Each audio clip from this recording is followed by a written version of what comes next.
Hindi ako malinis, pero hindi ako plastic. Para sa ito.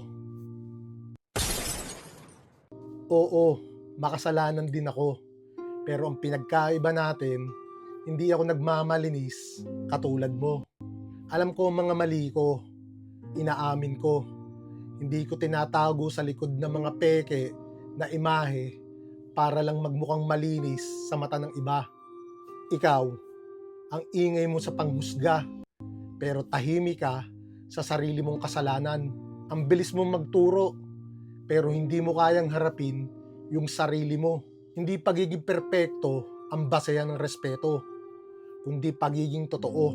Mas okay na ako na may mali, pero totoo, kaysa naman malinis sa panlabas, pero peke sa loob. Kaya bago ka manghusga, siguraduhin mo munang kaya mong gawin yung hindi mo magawa. Maging totoo ka sa sarili mo. Sa pool. Sa pool!